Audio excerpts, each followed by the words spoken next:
The 2012 Sana'a bombing was a suicide attack on 21 May 2012, against Yemeni army soldiers practicing for the annual Unity Day military parade in Sana'a, Yemen. The ceremony is carried out every year on the 22nd of May since 1990 to mark the unification of North Yemen and South Yemen as the Republic of Yemen. Responsibility for the attack was claimed by the Al-Qaeda in the Arabian Peninsula affiliate Ansar al-Sharia. Background: the suicide bombing came 10 days into an army offensive against Al-Qaeda in Yemen's rest of southern Abyan province, where the AQAP have seized control of a string of towns and cities in attacks launched since May 2011. According to witnesses and Yemeni officials, the Yemeni government had intensified its offensive against Al-Qaeda in southern Yemen in the week prior to the attack, with combined air and ground assaults leaving dozens of casualties,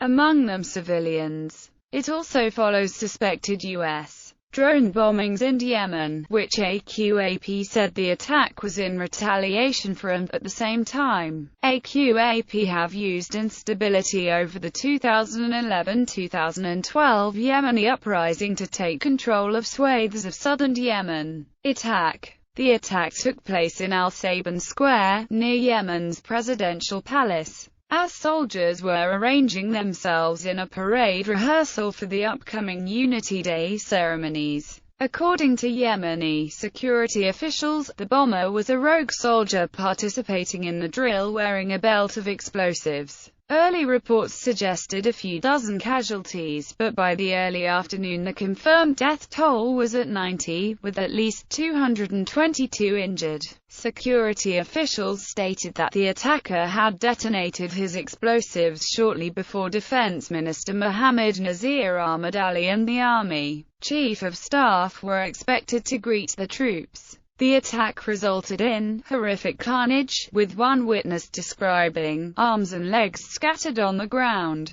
The wounded people were piled on top of each other, covered with blood. Another soldier who had been present for the attack called it a massacre, stating, "I have never seen such a bloody day in my life." Al Arabiya reported on 96 dead, and over 300 injured in the blast. Later in the day the casualty toll was raised yet again, this time to over 120 killed and nearly 350 injured, some of them critically. A doctor at a Sana'a hospital described the city's medical facilities as overwhelmed, and stated that the attack had left dozens paralyzed. Most of the casualties appeared to be from the Central Security Organization, a large paramilitary force commanded by Yahya Saleh, a nephew of former President Ali Abdullah Saleh. Within hours of the attack, Saleh was dismissed from his post by presidential decree. Perpetrators: Al-Qaeda in the Arabian Peninsula's affiliate Ansar al-Sharia claimed responsibility for the attack a few hours after it had taken place.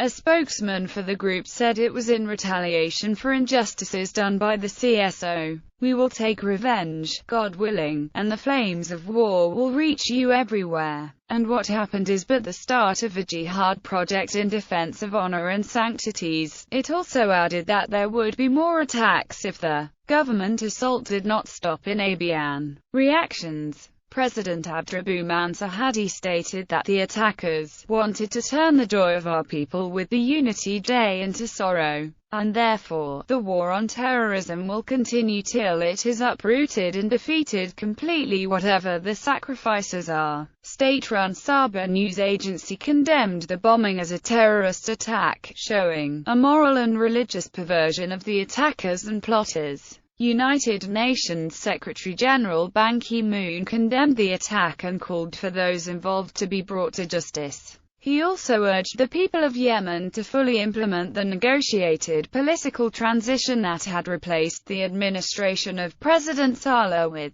that of Hadi following the 2011-2012 Yemeni revolution. The UK Foreign Office Minister Alistair Burt strongly condemned the attack, calling it cowardly. He added that, "This tragic event underlines the scale of the security challenge facing the Yemeni government as it seeks to introduce key reforms and work towards completing political transition." The White House issued a statement as well, condemning the bombing and offering to help Yemen with the investigation. U.S. President Barack Obama also expressed concerns that Yemen was becoming a hub for terrorism. French President François Hollande described the attack as barbaric. The Somali Islamic militant group Al-Shabaab congratulated al-Qaeda on the successful attack through its official Twitter account. Aftermath. The Unity Day parade was held on schedule the following day, with President Hadi watching from behind a bulletproof barrier. Another suicide bomber attempted to attack a protest on the same day, but his belt killed only himself.